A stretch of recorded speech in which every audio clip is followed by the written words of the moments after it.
नमस्कार दोस्तों। 91.2 एफएम पर आप सुन रहे हैं हेलो हल्द्वानी। मैं डॉक्टर नीरज जोशी उत्तराखंड मुक्त विश्वविद्यालय के संस्कृत विभाग से आपका स्वागत करता हूं। आप सभी को नमस्कार। हर वर्ष की भांति इस वर्ष भी हम संस्कृत सप्ताह का आयोजन कर रहे हैं और इस वर्ष भी हम संस्कृत सप्ताह पर उत्तराखंड मुक्त विश्वविद्यालय के हेलो हल्द्वानी रेडियो के माध्यम से इस श्रृंखला का आयोजन कर रहे हैं। इसी क्रम में आज हमारे साथ हैं उत्तराखंड मुक्त विश्वविद्यालय के ज्योतिष विभाग से डॉक्टर प्रभाकर पुरोहित। स्वागत है डॉक्टर साहब आपका आज के इस चर्चा में। जी नमस्कार जोशी जी। जैसा कि आज हम चर्चा करने जा रहे हैं, जो उपाकर्म है, उपाकर्म का जो शास्त्रीय महत्व है, क्योंकि चीज़ें जो है आज समाज में कई सारी चीज़ें ऐसी चल रही हैं जो भ्रामक रूप से जनमानस में हैं कि संशयात्मक, जो संशय आत्मा विनश्यति, यानी संशय रूप में जो है हर चीज़ चल रही है। तो उसी का निष्कर्ष और निराकरण आज हम इस व्याख्यान और इस चर्चा के माध्यम से हम कर रहे हैं। तो श्रावणी उपाकर्म क्या है और श्रावणी उपाकर्म की जो शास्त्रीय मान्यताएं हैं वो क्या हैं, क्या इसका कोई वैज्ञानिक तथ्य भी है और किस रूप में इसे हम मनाएं, और ये सारी जानकारियां हैं और कब इसे हमें मनाना है।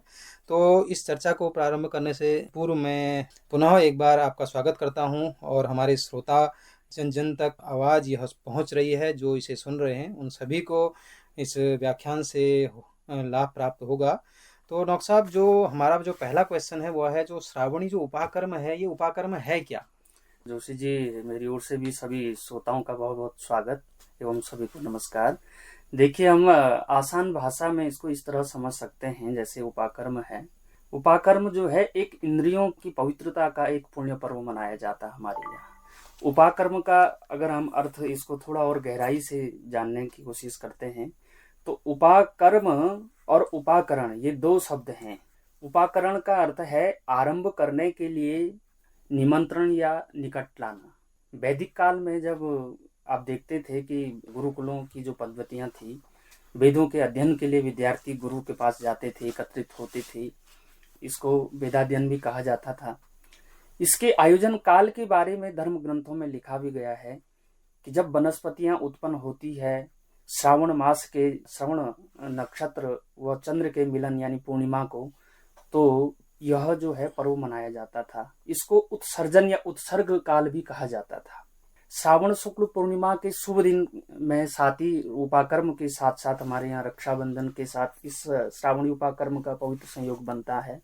विशेषतया यह दिन गायत्री साधकों व उपासकों के लिए महत्वपूर्ण माना जाता है। उपाकर्म, इसको उदाहरण के साथ ऐसे हम समझ सकते हैं कि जैसे माता अपने गर्भ में 9 महीने अपने शिशु को धारण करते हुए उसका पोषण करती है, जिसके फलस्वरूप वह गर्भस्थ जीव पुष्ट और विकसित होता है।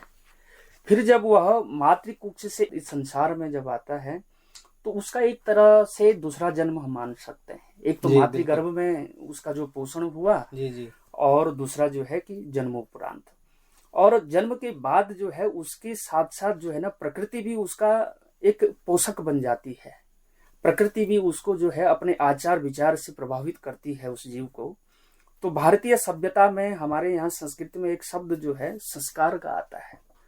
संस्कार जो हमारे, आप जानते हैं संस्कृत में संस्क्रियते परिमार्जिते संस्काराः, जिसका मतलब है कि जिन पद्धतियों से हम प्रकृति के साथ तदात्म बना करके, तदात्मता स्थापित करके, ज्ञानार्जित करके सभ्य एवं अनुशासित चरित्र का निर्माण करते हैं, उसका नाम संस्कार है। जैसे इसी श्रृंखला में 16 संस्कारों का वर्णन आता है हमारे यहाँ, और इसी 16 संस्कारों के अंतर्गत उपाकर्म, यज्ञोपवीत, विद्यारंभ, वेदारंभ इत्यादि जो है होता है।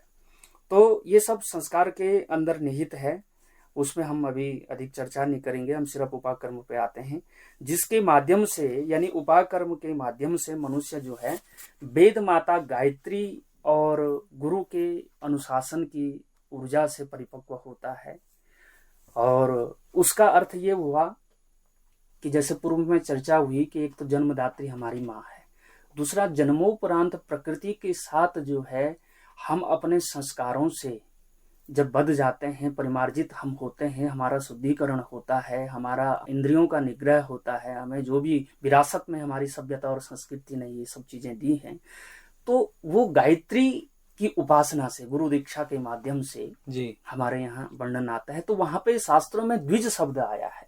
द्विज का मतलब है कि जिसके दो जन्म हुए हो, एक तो मातृगर्भात और अपराच गायत्री, दूसरा जो है कि गायत्री से जब वो गुरु ज्ञान से और गायत्री दीक्षा से पुष्ट होता है, तो यह उपाकर्म विशेषतया जो है रक्षा सूत्र, रक्षा बंधन के साथ साथ जो है हमारे यहाँ ऋषि पूजन, ऋषियों का तर्पण, ऋषियों का श्राद्ध, ऋषियों का यजन इत्यादि कर्म किया जाता था। जो 3 ऋणों की हमारे यहाँ बात आती है, देव, ऋषि, मनुष्य, तो ऋषियों के जो निमित्त जो है, ऋषियों ने जो हमारे को ज्ञान दिए हैं, जो संस्कार विरासत में हमारी सभ्यताएं मिली हैं, उन सब का इस दिन यजन होता है, पूजन होता है।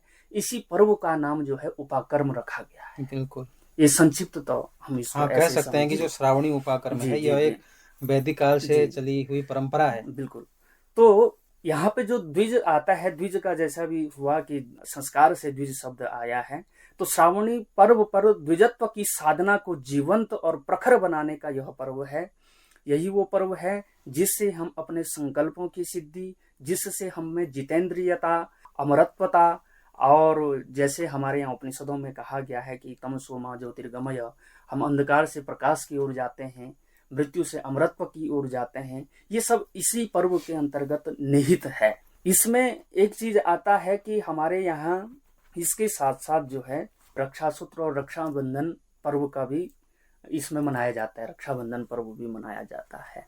तो यही है इसका विशेषतया। उपाकर्म क्या है? उपाकर्म का जैसे अभी हमने बताया आपको कि यही इस पर्व को भारतवर्ष में जो है प्राचीन वैदिक काल से लेकर के आज तक ये है हमारी सभ्यता संस्कृति चली आ रही है। पूरे देश भर में ये धूमधाम से यह पर्व मनाया जाता है। जी बिल्कुल, जो है कह सकते हैं कि जो वैदिक परंपरा है वहाँ से एक श्रृंखला चली हुई आ रही है। और वस्तुतः जो हमारी वैदिक परंपरा है उस परंपरा में ज्ञानार्जन की जो तिथि थी वह यही तिथि है जो श्रावणी पूर्णिमा से हम यानी अध्ययन का हम प्रारंभ करते थे। तो इसीलिए इस दिवस को हम जो है ऋषि पर्व के रूप में पूर्व में मनाते आ रहे हैं। और यही जो है संस्कृत दिवस और संस्कृत सप्ताह के रूप में जो है अभी बिल्कुल संपूर्ण भारत जो है इसे हर्षोल्लास से बना रहा है। तो तमसो मा ज्योतिर्गमय ऐसी परिकल्पना इस संस्कार की है और इसका एक वैज्ञानिक जो महत्व भी है कि इसमें स्नान है, तर्पण है, सूर्य उपासना है, ऋषि पूजन है और यज्ञोपवीत है। यानी हेमाद्री जो संकल्प है, यानी संपूर्ण एक वैज्ञानिक प्रक्रिया है। तो डॉक्टर साहब, इसमें जो श्रावणी उपाकर्म है, इसे श्रावणी उपाकर्म की जो शास्त्रीय मान्यता है वो शास्त्रीय मान्यता किस रूप में ग्राह्य है? जी जी, अब देखिए इसमें जैसे शास्त्रों में आता है, श्रावण पूर्णिमाया कुल धर्मादो त्रिमुहूर्त सायन्न व्याप्ता पूर्वे विद्वेव ग्राह्या त्रिमुहूर्तेव न्यूनत्वेव अपरा। श्रावण की पूर्णिमा जो है कुल धर्म आदि में 3 मुहूर्त सायन व्यापनी हो तो पूर्व विदा ग्रहण करनी चाहिए।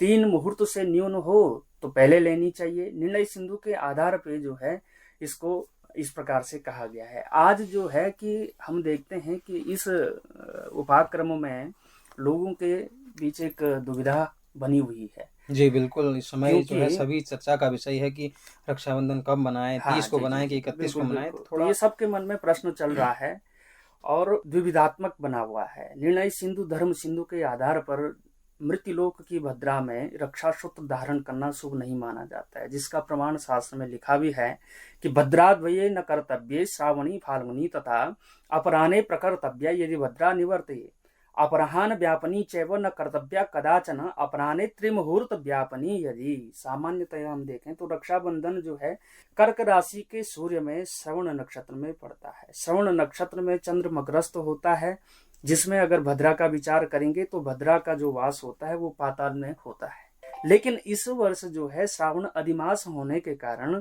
सिंह राशि के सूर्य में धनिष्ठा नक्षत्र के तृतीय चरण में पड़ रहा है, यानी 30 अगस्त को धनिष्ठा नक्षत्र है तथा कुंभ राशि है। इसमें जो भद्रा का वास हो रहा है इस वर्ष वो पृथ्वी पर हो रहा है। और 30 अगस्त को जो है ये भद्रा लगभग 10:59 के आसपास दिन में से मध्याह्न काल से और रात्रि 9 से 9:06 तक ये रहेगी। शास्त्रीय ग्रंथों के अनुसार इस दिन सूर्योदय के बाद जो है ना 3 मुहूर्त तक की यदि पूर्णिमा हो तो उस दिन रक्षाबंधन के लिए ग्राह्य होता है। लेकिन जो है कि हम देखते हैं कि 31 अगस्त 2023 को पूर्णिमा केवल जो है 1.5 मुहूर्त तक ही अवशेष है। इसलिए इस विषय पर यह संशय बना हुआ है कि 31 अगस्त में जो 1.5 मुहूर्त है इसमें रक्षाबंधन मनाएं या पूर्व दिन में जो है रात्रि को रक्षाबंधन मनाएं।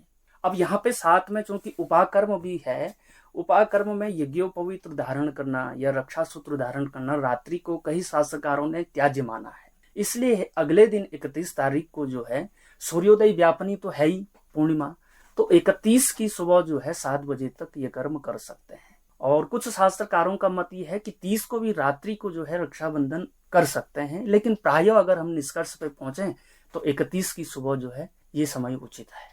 ये दुविधा जो है इस बार अधिमास के कारण लोगों के बीच आई हुई है, तो उसको जो है इस तरीके से कर सकते हैं। 31 की सुबह प्रायः पंचांगों में जो है 31 तारीख को भी जो है प्रशस्त कहा गया है। जी बिल्कुल, जो उदय व्यापनीम तो एवं विष्णु वृक्षे घटिका द्वयम तत्कर्मम सफलम गेयम तस्य पुण्यम तनांतकम। वस्तुतः जो हमारे शास्त्र ही हमारे प्रमाण होते हैं और शास्त्रों को नज़रअंदाज किए बिना हम कोई भी कार्य नहीं कर सकते हैं। शास्त्र को हमको मानना होगा, उसकी परिभाषाओं को समझना होगा। तो इसीलिए जो है जो पूर्णिमा है, जो पूर्णिमा उदय में यदि 2 घटी भी हमें मिल रही है तो वह ग्राह्य रूप में है, क्योंकि 1.5 घटी है और दूसरे में जो है कि सूर्योदय व्यापनी है जी। इसलिए जो है कि 31 तारीख को भी ये पर्व मनाया जा सकता है रक्षाबंधन का।